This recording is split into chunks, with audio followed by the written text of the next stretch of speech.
ससुराल में वो पहली सुबह आज भी याद है। कितना हड़बड़ा के उठी थी, ये सोचते हुए कि देर हो गई है और सब ना जाने क्या सोचेंगे। एक रात ही तो नए घर में काटी है और इतना बदलाव जैसे आकाश में उड़ती चिड़िया को किसी ने सोने के मोतियों का लालच देकर पिंजरे में बंद कर दिया हो।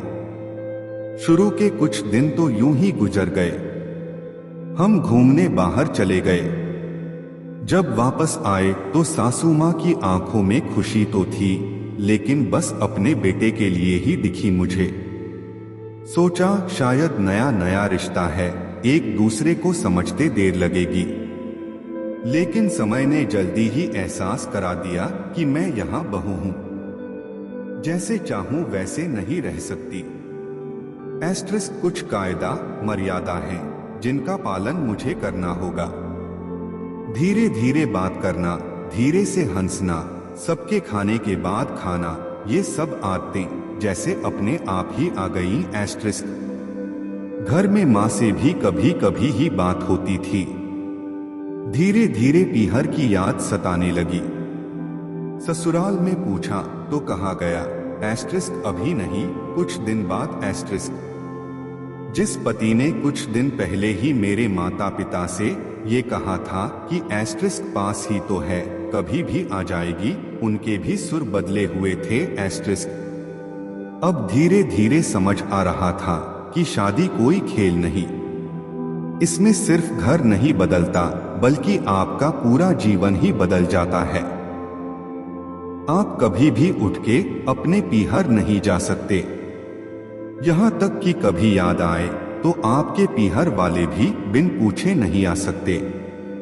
पीहर का वो अल्हड़पन, वो बेबाक हंसना, वो जूठे मुंह, रसोई में कुछ भी छू लेना, जब मन चाहे तब उठना, सोना, नहाना, सब बस अब यादें ही रह जाती हैं। अब मुझे समझ आने लगा था कि क्यों विदाई के समय सब मुझे गले लगाकर रो रहे थे। असल में मुझसे दूर होने का एहसास तो उन्हें हो ही रहा था, लेकिन एक और बात थी जो उन्हें अंदर ही अंदर परेशान कर रही थी। एस्ट्रिस्क की जिस सच से उन्होंने मुझे इतने साल दूर रखा, अब वो मेरे सामने आ ही जाएगा। एस्ट्रिस्क पापा का ये झूठ कि मैं उनकी बेटी नहीं बेटा हूँ अब और दिन नहीं छुप पाएगा। उनकी सबसे बड़ी चिंता ये थी, एस्ट्रिस्क अब उनका ये बेटा जिसे कभी बेटी होने का एहसास ही नहीं कराया था, जीवन के इतने बड़े सच को कैसे स्वीकार करेगा। एस्ट्रिस्क माँ को चिंता थी कि एस्ट्रिस्क उनकी बेटी ने कभी एक गिलास पानी का नहीं उठाया तो इतने बड़े परिवार की जिम्मेदारी कैसे उठाएगी। एस्ट्रिस्क सब इस विदाई और मेरे पराये होने का मर्म जानते थे, सिवाय मेरे। इसलिए सब ऐसे रो रहे थे जैसे मैं डोली में नहीं, अर्थी में जा रही हूं। आज मुझे समझ आया कि उनका रोना गलत नहीं था। एस्ट्रिस्क हमारे समाज का नियम ही ये है, एक बार बेटी डोली में विदा हुई तो फिर वो बस मेहमान ही होती है घर की। फिर कोई चाहे कितना ही क्यों ना कह ले कि ये घर आज भी उसका है। सच तो ये है कि अब वो कभी भी यूं ही अपने उस घर जिसे मायका कहते हैं नहीं आ सकती। हजारों समस्याओं और परेशानी आने पर भी उसी को हल करना है, हंसते हुए, गम छुपाते हुए।